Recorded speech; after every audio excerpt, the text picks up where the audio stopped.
जवानी की तहरीर पर 4 नौजवान हैं, चारों का नाम मोहम्मद है। एक का नाम मोहम्मद बिन नसर अल-मरवजी है, दूसरे का नाम मोहम्मद बिन जमीर अल-तबरी है, तीसरे का नाम मोहम्मद बिन इसहाक बिन खुज़ैमा है और चौथे का नाम मोहम्मद बिन हारून। ये 4 किस्म के नौजवान हैं और मुहद्दिसीन का दौर है, उस वक्त हदीस सीखने का बड़ा शौक था और मुहद्दिसीन और उनके शागिर्द बड़े लंबे सफर किया करते। इन बच्चों के अंदर शौक पैदा हुआ कि बड़े इमाम मुहद्दिसीन मौजूद हैं, इमाम मालिक की तरह के, इमाम शाफी की तरह के, अहमद इब्न हंबल की तरह के और जनाब इमाम बुखारी अलैहि जैसे इमाम मुहद्दिसीन मौजूद हैं। हम उनसे हदीस का सबक सीखने के लिए निकलते हैं, हम उनसे हदीस का सबक सीखने के लिए निकलते हैं। इन नौजवानों ने अपनी जवानी को वक्त कर दिया। रब काबा की कसम है कि कई सौ साल बीतते हैं, आज में जवानों का तस्करा इमाम ज़ाहबी करता है।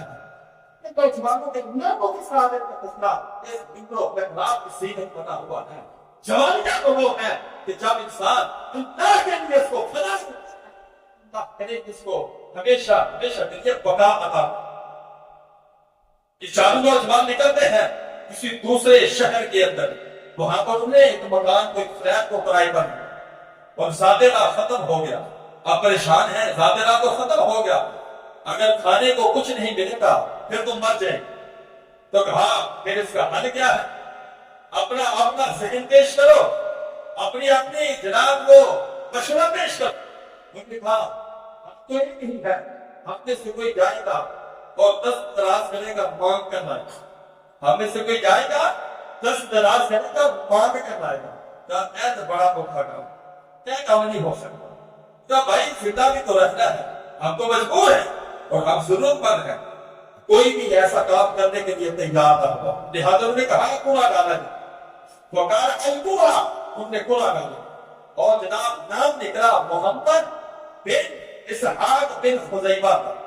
मोहम्मद बिन इसहाक बिन खुज़ैमा का नाम निकलता है।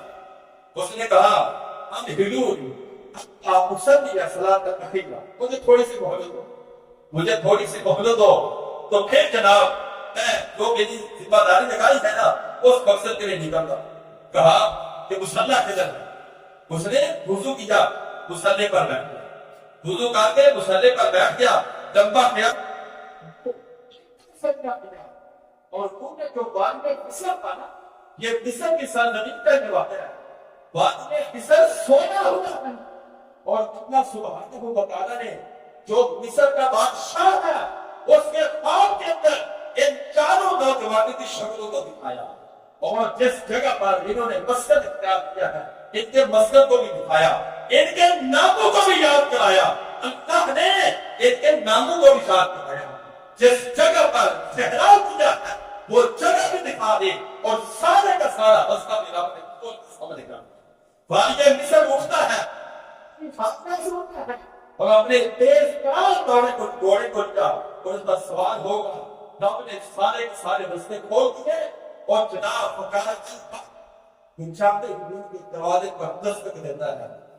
तो जब दस्तक हुई तो देखा तो हम तो एक उजाड़ की अखबार के अंदर रहते हैं, यहाँ पर तो कोई जानने वाला भी नहीं, यहाँ पर कोई रहता भी नहीं, ये कौन इंसान हो सकता है।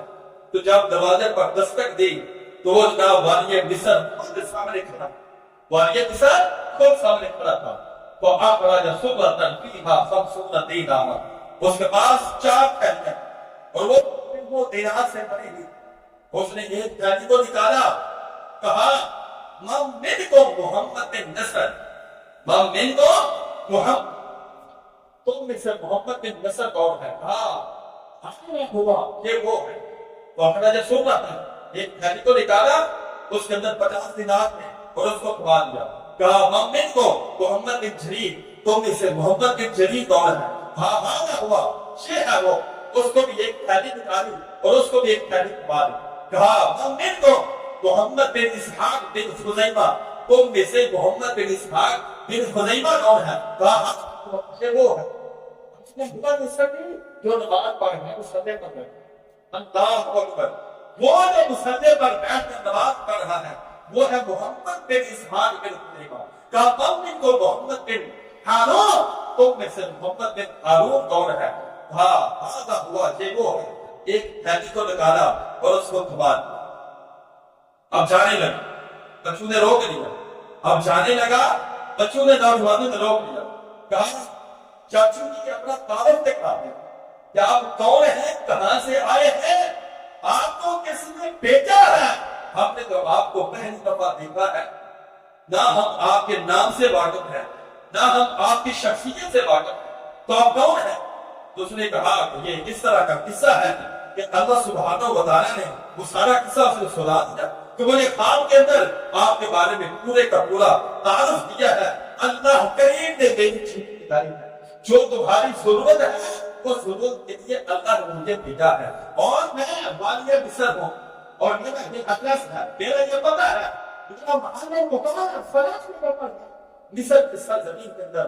تمہیں جب بھی ضرورت ہو بیچار میں میرے پاس آ جاؤ، میں تمہاری ضروریات کا پورا ذمہ دار ہوں اور سارے ذمہ دار ہوں. اور جس مقصد کے لیے تم نے اپنی زندگی کو وقف کیا ہے، محمد رسول اللہ صلی اللہ علیہ وسلم کے حدیث کی چوکیداری کے لیے، اپنی اس مشن پر قائم اور قائم رہنا.